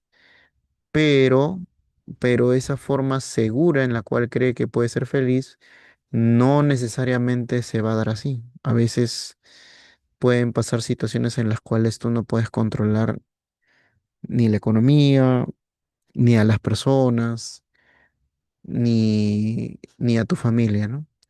Entonces, una vez que tú planteas esa incapacidad de poder no satisfacer lo que tú te has planteado, hay algunas personas que reaccionan con más ansiedad que otras. Las personas que reaccionan con más ansiedad son aquellas que han aprendido mucho más arraigado el tema del control. Entonces, son estas personas las que tienen mayor disposición al control, las que pueden desarrollar un trastorno de ansiedad. Y ahí es donde se justamente se trabaja el nivel 2 del control y descontrol. Ujú, Ok, o sea, tiene que ver con lo de control y descontrol. ujú. Y es similar a lo de las reglas verbales, ¿no? ¿A qué te refieres con las reglas verbales? Me sonó a lo de, pues, a la conducta gobernada por reglas. No, no, esa es otra tópica de investigación, es otra manera de verla. No, no, no tiene nada que ver. Son formas distintas de analizar un problema. Ok. Ujú.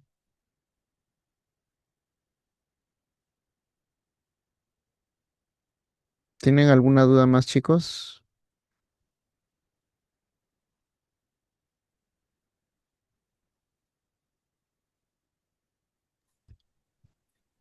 Ya, yo tengo una duda. Mencionaste al principio del protocolo que había tres principios, ¿no? En que el consultante no tiene que comprometerse, no tiene que huir a la habitación. Ujú. No entendí bien esos principios. Ah, que el consultante no puede comprometerse con otra esfera más de lo que se va a proponer. Por ejemplo, si yo le propongo que cuide su salud al menos 6 horas durmiendo, y va a trabajar en función a esas 6 horas, pues no se puede comprometer con una relación intensa, ¿no? Por ejemplo, no sé, imaginemos que tú tienes una relación con una chica que es altamente demandante. Si tú por un lado estás tratando de cuidar tu salud a través de la higiene del sueño, la chica demandante te va a comenzar a buscar pelear. Entonces, ese es un instigador a también a pensar constantemente en una preocupación extra, ¿no? Entonces, ahí lo que se busca es replantear totalmente que la vida de ese paciente reduzca los instigadores lo más que se pueda, ¿no? Y es por eso muy importante analizar cuáles son los que pueden generar otro tipo de incidentes de rumia, ¿no? Por ejemplo, el amor puede generar incidentes de rumia, el problema de salud, familiares, económicos. Entonces, tú, por eso que en el modelo de Vancouver tú pones ahí los antecedentes, historial personal, ¿no? ¿Cuáles son los posibles detonadores que puedan instigar nuevamente a la rumia? Y sobre todo mucho cuidado en relaciones humanas. Por eso que digo que los seres humanos son son todo un universo muy amplio, ¿no? Este, eh, por eso que no es casualidad que gran parte del siglo XX, nadie sabe qué es el ser humano, ¿no? Este,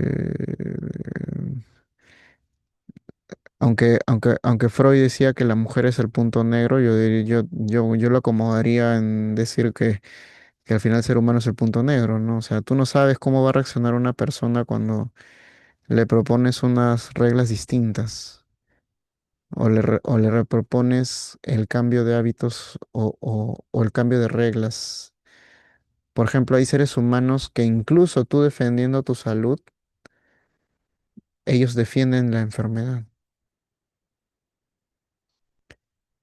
Por ejemplo, no sé, siguiendo esta lógica, imaginemos que esté con una pareja que es muy tóxica y y él le propone, pues no, estoy tratando de regular mi sueño porque hablamos demasiado y voy a tener que regular nuestras conversaciones. Y esa persona no quiere regular esas conversaciones. ¿Por qué? Porque más le importa su demanda que tu sueño. Más le importa que le contestes el WhatsApp cada 5 minutos que tu estabilidad, que tu tranquilidad. Entonces, así el paciente va a tener que jugársela por ciertos estabilizadores versus ciertos instigadores. El tercero muy importante es que aplique los tratamientos y esto lo vas a acomodar a cada caso, ¿no? Ujú. Ok, gracias. Ya.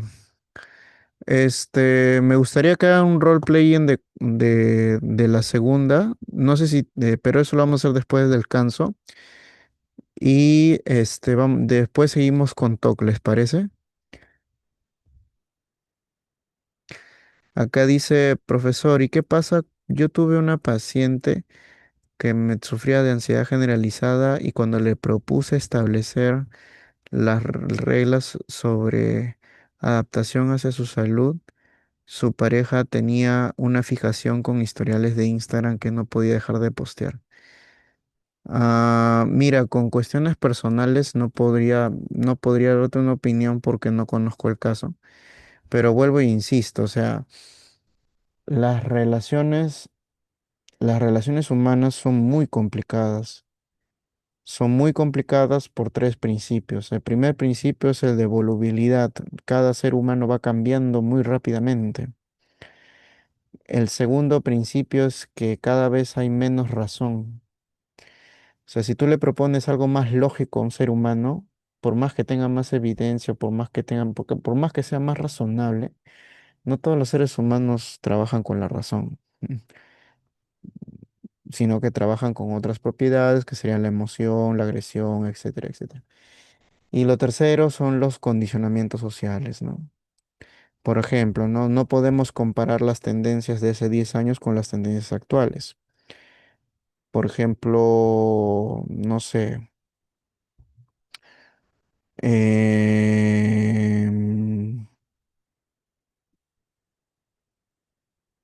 mm, hace 20 años, por ejemplo, hace 20 años, no veía tan presente este concepto de feminism power, ¿no? ¿Qué es esto de feminism power? Es, por ejemplo, ciertas tendencias de que los chicos tienen que pagar todo. Por ejemplo, ahora en redes sociales es totalmente normal ver anuncios de que si sales con un chico, el chico lo tiene que pagar todo. Ahora, eso no está en discusión. Yo no sé si eso es malo o es bueno. Yo lo único que te puedo decir es que eso está más presente ahora que antes. ¿Sí? Y que cada persona, cuando sale con otra persona, tiene que regular si eso es bueno o es malo. Entonces, hay otra cuarta característica que es la importancia de negociación. Si tú ves que una persona no puede negociar algo que tú ves, que incluso la evidencia empírica te dice que es saludable, entonces ten mucho cuidado con eso. Pero si por otro lado tú ves que hay otras personas que te dicen que te dan tu tiempo, tu espacio y que con la salud no se juega, porque ese es el pilar principal de todo, entonces eso es algo que podríamos decir que suma muy bien, ¿no? Pero hay personas que no entienden eso, hay personas que viven reglas distintas a nosotros. Entonces, por eso es que no puedo dar un ejemplo conciso a lo que tú me dices, ¿no? Bueno, no sé si hay otra duda más. El historiador del Bustos estuvo muy interesado en eso, pero bueno, ese es otro tema, pero Rubén Ardila también estuvo interesado en eso un tiempo, en hacer sociopsicología. Pero no sé si tienen otra pregunta. Ya, tú hablaste de instigadores del amor, de la familia, bueno, de relaciones, etcétera, ¿cierto? Ujú. En caso de que una persona tenga como muchos instigadores y tenga un problema de pensamiento repetitivo muy fuerte, ¿por dónde se podría empezar? O sea, ¿cuáles Ya, son? en ese caso, y por eso es importante, ¿no? Separar en el cuadro cuáles son los pensamientos instigadores que son, por así decirlo, de nuestro campo versus lo de las condiciones materiales. Entonces, si el paciente tiene más de las condiciones materiales, vuelvo e insisto, solamente se puede adaptar el sistema nervioso porque más no podemos hacer, ¿no? Hay realidades injustas que realmente son injustas, o sea, no podemos hacer más. Eh, y sí, justamente en una oportunidad que yo pude hablar con Rubén sobre este tema en San Marcos, sí, justamente él le criticaba eso a estas terapias. Y sí tenía razón, ¿no? Pero también había el otro problema, ¿no? De que hasta ahí llegamos porque no somos políticos, pues no podemos cambiar, ¿no? O sea, lo único que le puedes ofrecer ahí a tu paciente es que su sistema nervioso se habitúe a, al, al condicionamiento del exterior. Por ser terapeutas capitalistas, ¿cómo así? Ese es un término medio raro, porque eso me da a indicar que también hay terapeuta marxista y terapeuta fascista Y y de pues ese tipo, ¿no? creo que tiene que ver con que,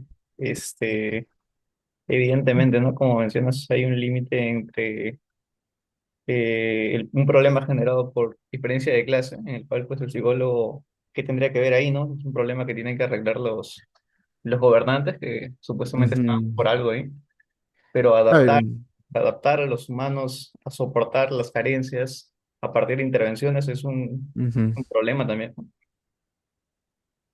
Claro, yo te comento una experiencia personal hablando de eso, ¿no? Yo cuando recién egresé de la carrera, yo recuerdo que me fui a Medellín y conocí Medellín y luego me fui a Cartagena, Colombia. Entonces había una parte de Cartagena que me llamó muchísimo la atención, que era que cuando se subían a los burros, ellos tenían la costumbre de, así día que fuera, todos los días estaban tomando, todos los días estaban tomando. Y es una costumbre que a nosotros, al menos los que venimos de Lima, clase media, clase media alta, nos choca mucho porque nosotros no tenemos esa costumbre. Y lo que más me pareció extraño es que cuando yo le pregunté a una persona por qué toman tanto, y me dijo, mira, ¿no ves acá que todo es hermoso, que no hay, que lo que me dijo es que aquí la vida nocturna es 24/7 algo así, ¿no? Entonces, yo recuerdo que cuando caminé por toda la bahía, porque en esa playa no hay olas, sino que todo el mar es templado y hace un montón de calor y a veces te cae la lluvia así al instante, así como fuertísima, ¿no? Yo una de las cosas que noté es que todo el mundo le gustaba estar tomando así fuera día de semana, del menos de la bahía. Y esa costumbre, tú veías que había personas que sí, evidentemente tenían cierta condición de clase, pero otras no, pero sí seguían tomando. Entonces, ¿por qué? ¿Por qué? ¿Por qué hay esa necesidad de tomar tanto? Entonces, era una de las preguntas que yo me hice. Y luego vino la lluvia y ya no pude seguir, yo no pude caminar porque la lluvia es torrencial, así cae muchísimo. O sea, es una lluvia con calor, ¿no? Es una lluvia con calor. Y lo peor de todo es que el McDonald's es carísimo porque está como estaba como $20 y no pude entrar al McDonald's, sino que me tuve que ir al hotel. Y, pero si tú, por ejemplo, te pones a pensar esa condición en el Perú, en el Perú no pasa eso. En el Perú lo que cuando uno está misio, por así decirlo, no toma alcohol de esa calidad, sino ya toma lo que sea, pues, ¿no? Mm, Ya toma lo que sea. Entonces esa diferencia de condiciones me hace pensar, ¿no? O sea, ¿qué es dónde está el límite que tú dices, ¿no? Entonces también depende mucho de la cultura y depende que qué es exactamente lo que buscamos cambiar, ¿no? Por eso que en el motivo de consulta tú tienes que poner explícitamente, qué es exactamente lo que tú quieres cambiar, qué conducta específica quieres cambiar. Más conductas tú no puedes cambiar. Dentro de la pareja hay miles de conductas. ¿Qué exactamente de esa pareja tú quieres cambiar? Dentro del paciente ansiógeno, ¿qué pensamiento exactamente quieres cambiar? Ese es el tema fundamental, ¿no?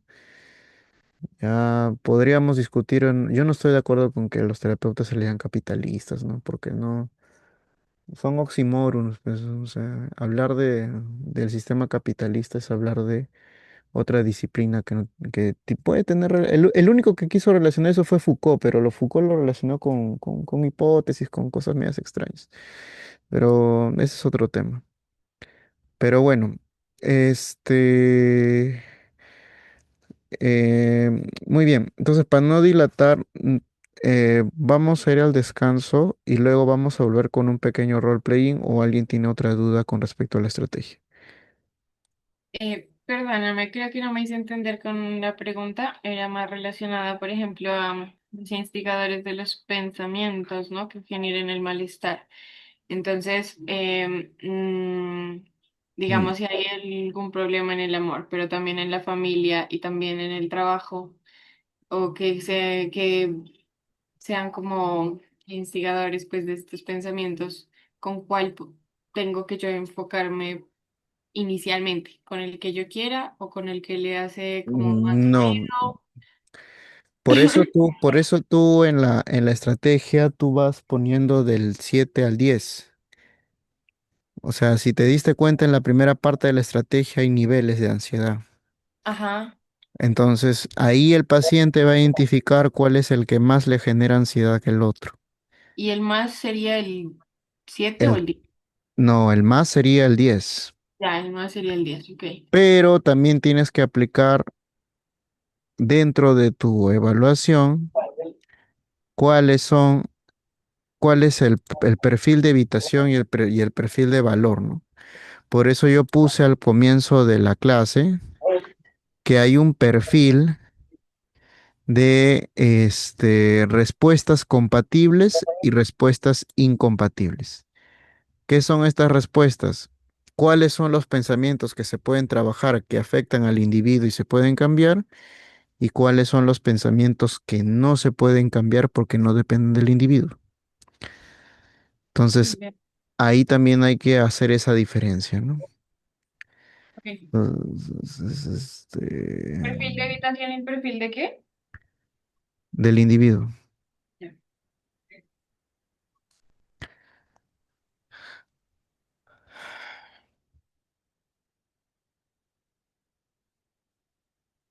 Muy bien, no sé si hay otra duda más.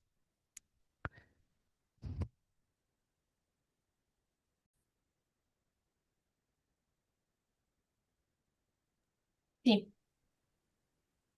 Ya, muy bien. ¿Todos lo tienen? Sí.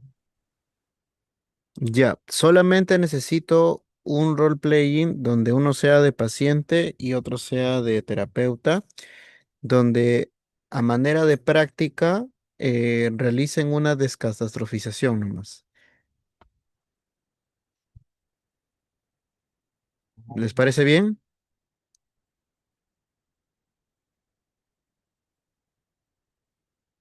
¿Cómo? Perdón, no te escuché bien. A manera de práctica realicen una descatastrofización. Vale.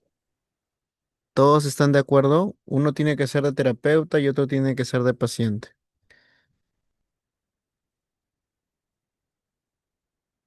Ok. Ya, muy bien.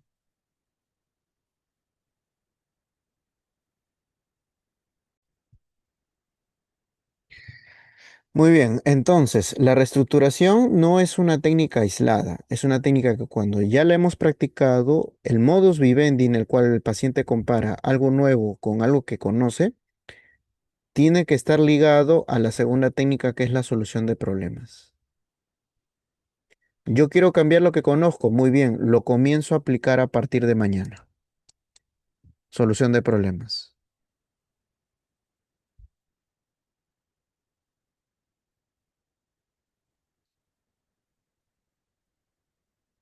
Bueno, ¿y qué pasa cuando el discernimiento no es ese? O sea, ¿Mm? ¿qué pasa cuando no hay ese discernimiento?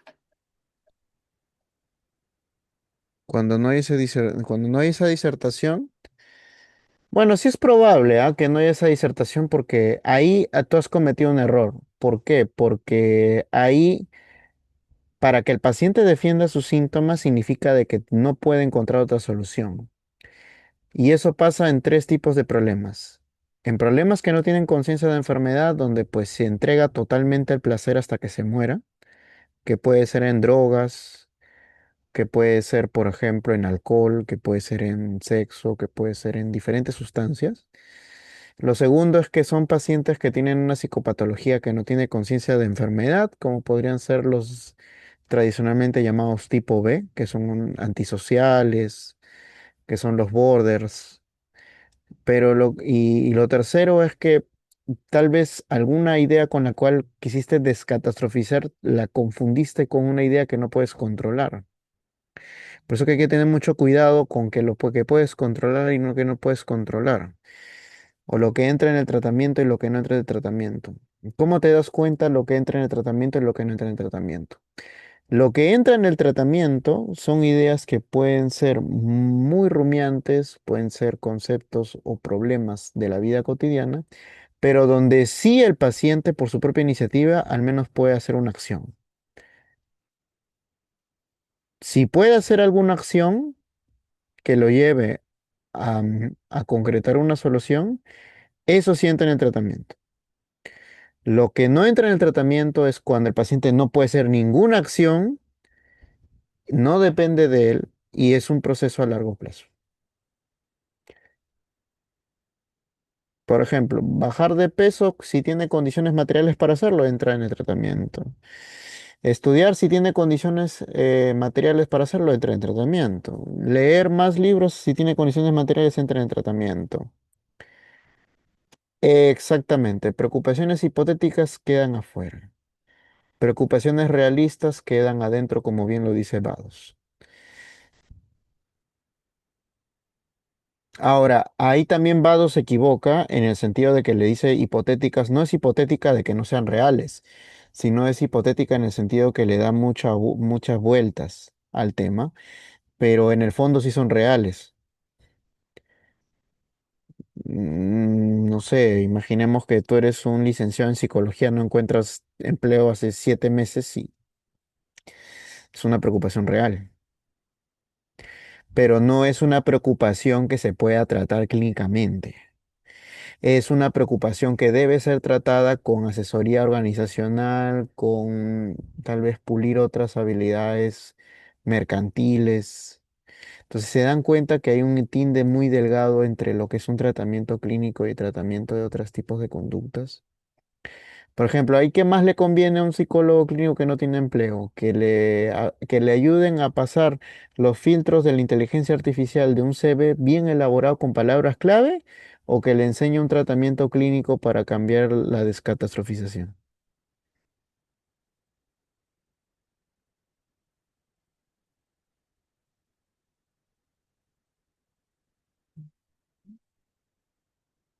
O sea, ¿hay más que le serviría? Los filtros, pues, evidentemente, claro que sí. Entonces, no todos los problemas son clínicos, ni todos los problemas clínicos se van a solucionar. Entonces, por eso ahí el gran error que cometen las personas es meter todos los pensamientos en el mismo fondo, y no es así. No es así. No es así. Ya, eso resuelve la pregunta de Caroline. Muy bien, no sé si hasta ahí hay otra duda.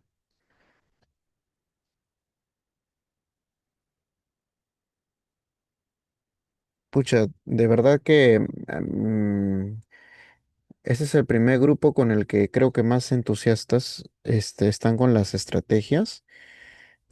Creo que deberíamos haber un poco extendido más clases porque enseñar las estrategias demora, sí. Sin embargo, lo que voy a hacer es lo siguiente. La próxima semana debería terminar con TOC y estrategias y de acá a de acá a 2 clases ya es nuestra última clase. Entonces, lo que voy a proponerles es lo siguiente, miren. Como estamos un poco atrasados porque le he dado mucho énfasis a las estrategias,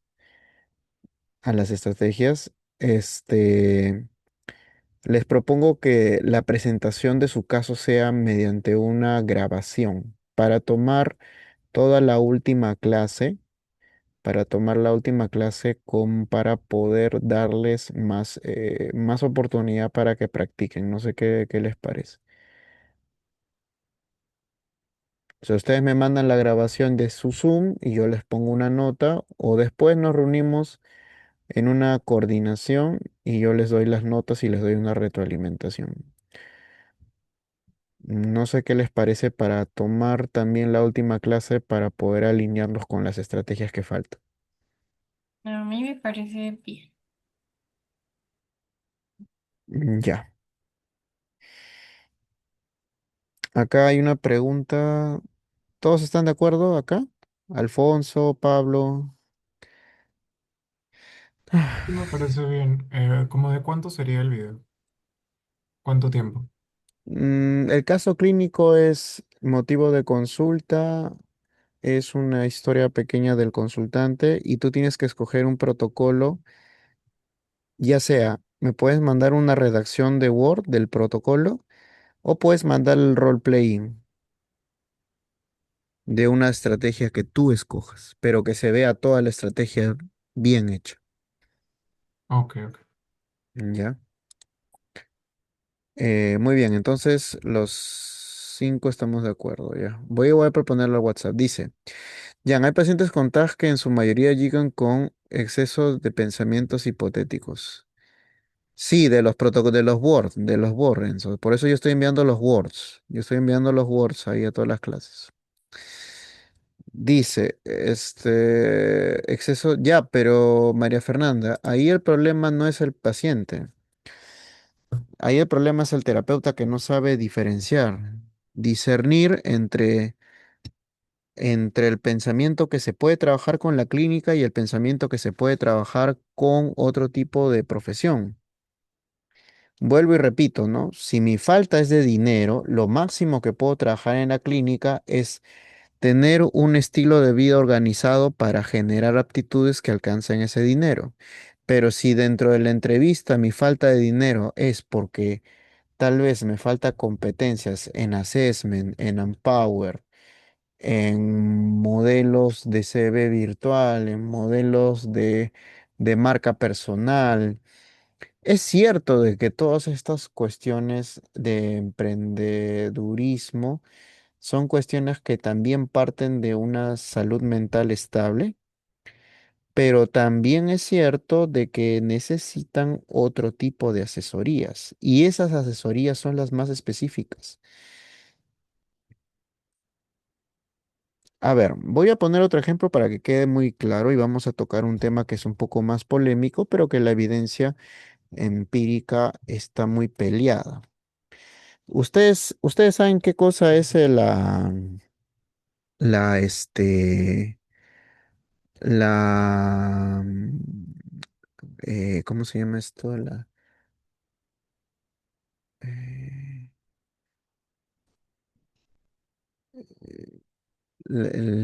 hay un cuadro en psicopatología, se me olvidó. Disforia de género, ahí está. Disforia de género. ¿Saben qué es la disforia de género, no?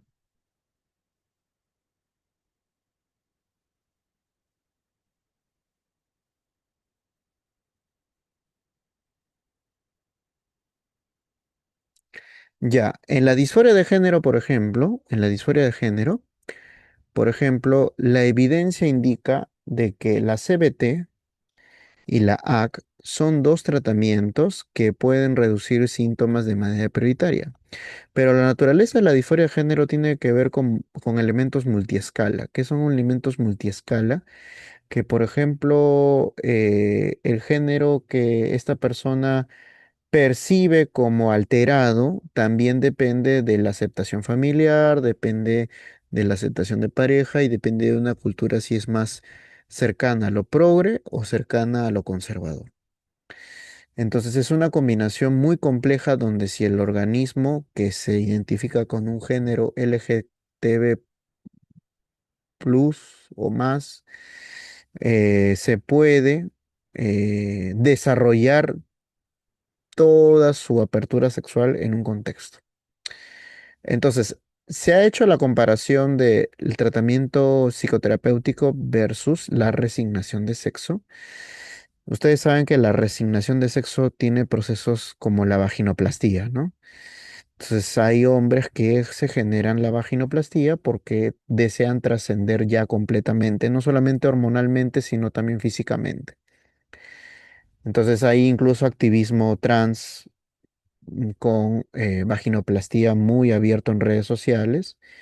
Yo les recomiendo, por ejemplo, el video de Roxana Kramer con Mia Skylar. Bueno, no estoy muy familiarizado con Mia Skylar porque no es tan intelectual, pero al menos la doctora Roxana Kramer sí lo es. Pero bueno, ellos son unos ejemplos de que puede haber una conversación alturada con personas que pasan por una total transición fisiológica. Entonces hay una transición psicológica, por así decirlo, hay una transición social y hay una transición fisiológica. Entonces, cuando uno ve la potencia de la vaginoplastía versus los tratamientos psicoterapéuticos y psiquiátricos, al final la cosa está muy polémica. ¿Por qué? Porque en algunos estudios la transición logra totalmente la curación de los síntomas depresivos. Es decir, hay algunos pacientes que trascendieron totalmente, pudieron completar su proceso de transición y ahora ya no tienen ninguna sintomatología. Pero hay pacientes que con la psicoterapia pudieron aceptar el rol de género. No se sabe si van a trascender totalmente, pero redujeron la sintomatología. Entonces, ¿cuál es la conclusión ahí? La conclusión ahí es que hay algunas psicopatologías que necesitan diferenciar potencia. Potencia para el lado de la psicoterapia o para el lado de la ciencia médica o para el lado de los procesos, los llamados procesos asistenciales. ¿Qué son los procesos asistenciales? Todos los procesos sociales que cuidan la salud mental de una persona. En este caso, el servicio social, por ejemplo, en España, da gratis la reasignación de sexo tratando de ver toda una serie de filtros de salud física y salud mental. Entonces, ese es uno de los grandes problemas que tiene a veces el terapeuta cuando se quiere entrenar. ¿Cuál es su campo y cuál es el campo del otro? Entonces, la única manera que tenemos ahorita de diferenciar esos campos es diferenciando, como dice Vados, entre el que va a funcionar y está directamente enlazado con la clínica y el que no va a funcionar. Ahora, ¿es posible también aplicar el análisis funcional de la conducta en estos dos tipos de pensamientos? Sí, es posible, pero ese solamente te va a servir para determinar las consecuencias. Pero realmente tú como clínico, tú vas a tener que decidir dónde realistamente, recuerda siempre, el cambio tiene que ser realista, dónde realistamente el paciente puede cambiar y dónde no puede cambiar. Para terminar la clase, otro ejemplo para que quede bien clarito. Yo actualmente estoy atendiendo a una paciente que tiene un novio italiano. Este novio italiano tiene una cultura totalmente liberal y totalmente individualizada. Mientras ella sufre, para él son cosas totalmente absurdas.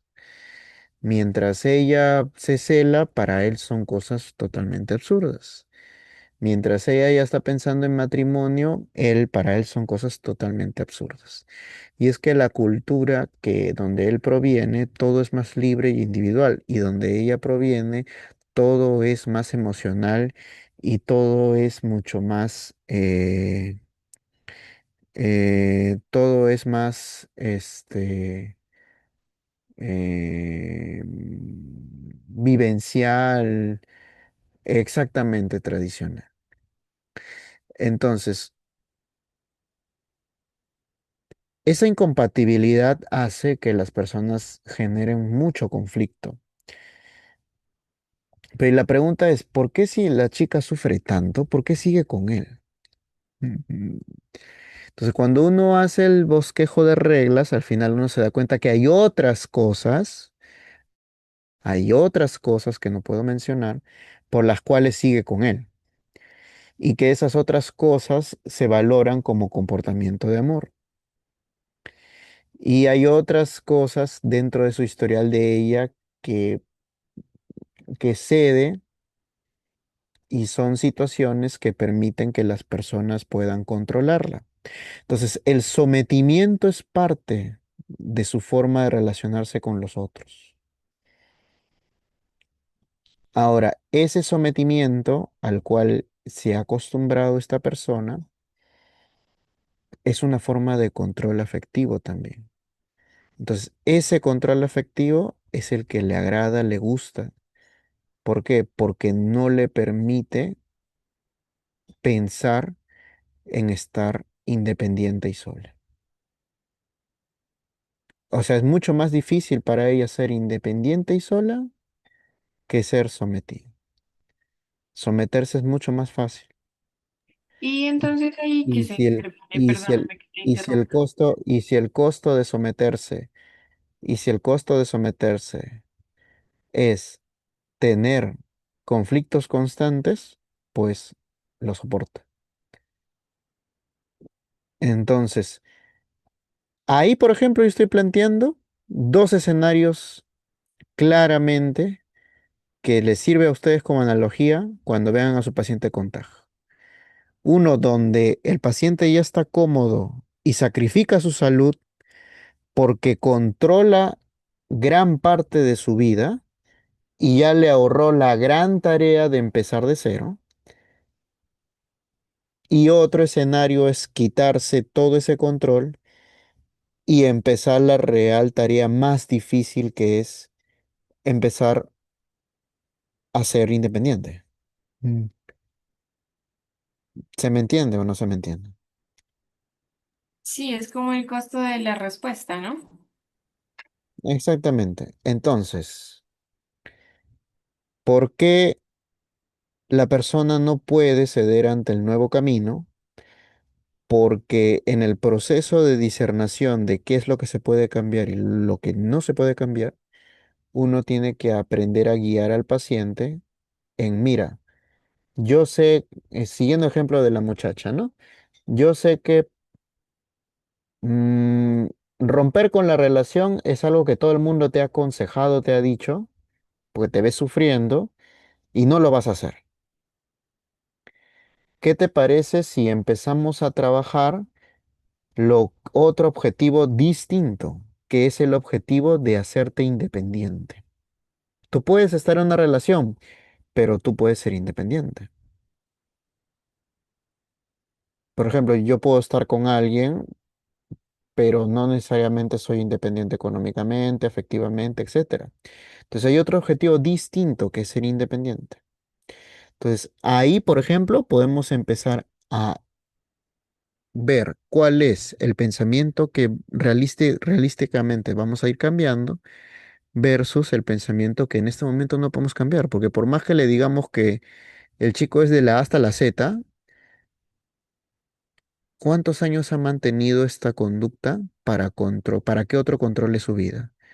3, 4, 5, 6, 7 años, y por un consejo no lo va a hacer, pues. No tiene ningún sentido. Si las personas cambiaran por consejos, entonces nuestra profesión no tendría ningún sentido de existencia. Entonces es por eso, ¿no? Eso es lo más difícil. Eso es lo más difícil. Eso es lo más difícil. Situar al paciente entre lo que puede cambiar. Pero mírense a dónde yo fui a atacar. Yo no fui a atacar a su relación. Yo fui a atacar a lo que a mí realmente me interesa, que es lo que está atrás de la relación. Lo que está atrás de la relación es que hay una persona que no tiene competencias para decidir por su propio bienestar. Decide su bienestar en función al control del otro. Y eso en cualquier vínculo está mal. Porque el otro siempre, si se da cuenta, no necesariamente te va a jugar limpio. A veces hay personas que se dan cuenta, se somete a lo que yo quiero. Ya, entonces yo te juego al someterte, ¿no? Hay otras personas que pueden decir, se somete mucho, no, eso ya no me gusta, no, no quiero estar ahí. O hay otras que, bueno, pues te dan más tiempo para que cambies y madures, ¿no? Pero es un juego muy peligroso. Entonces, con esos ejemplos quiero que quede bien claro que lo más difícil es cualitativamente diferenciar entre lo que se puede cambiar y lo que no se puede cambiar. No sé si queda alguna duda hasta ahí para ya terminar la clase ya.